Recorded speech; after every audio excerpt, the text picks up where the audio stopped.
Ms. Outing, and I don't know if you're the best person to answer this or Dr. Witherspoon.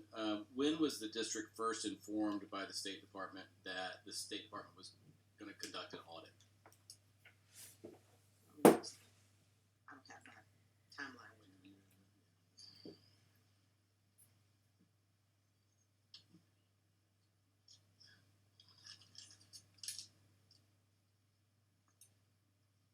We can get you that date, but it was around the when we first was notified they were coming in. It was, I think, around the September time frame. And when they conduct September time frame. August or September, okay. And when they conduct an audit, I assume they come to the district in person? Yes, they do. Okay. And how many folks from the State Department comprise this team that audited us? Well, it varied. You had initially, the supervisor involved, maybe 3 to 4 individuals, and then some would leave and a few would stay depending on their schedule. And they only stayed about a week. Yeah, about a week to a week and a half, and then they may have taken some of our copies of our records back and maybe completed their audit. And what month, or if you don't remember the date, what month were they actually physically at the district making those requests and copying documents?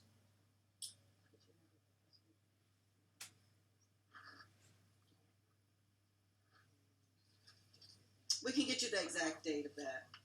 That would be great. Because they were back and forth. They would come in and they said, we'll be back in a few days. So, because they were working several audits at a time. And so over that period of time, they spent about a week's worth of time just at the district reviewing documents? Correct. Okay.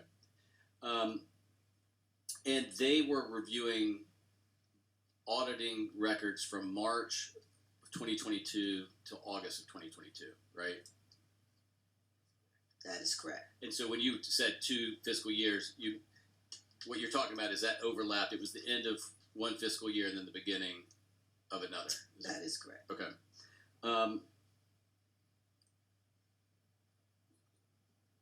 Mr. Washington issued a 2021 internal audit report that's obviously been widely disseminated about a year ago. And he had reviewed, I think, his review was of the 2020 either fiscal year or calendar year. And found a lot of the same issues.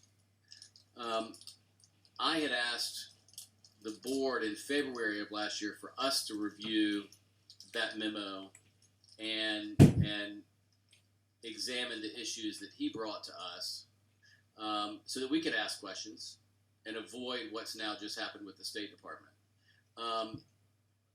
Do you think that had the board ever met, because the board has not had a substantive conversation about Mr. Washington's memo, and I was told specifically, in fact, in an email, that we were going to let the legal process regarding Mr. Brady take its course. The problem is that Mr. Washington raised issues that were outside of Mr. Brady's specific conduct. Is there a role for the board to play to help oversee financial management to avoid being placed on fiscal watch status? Commissioner Loman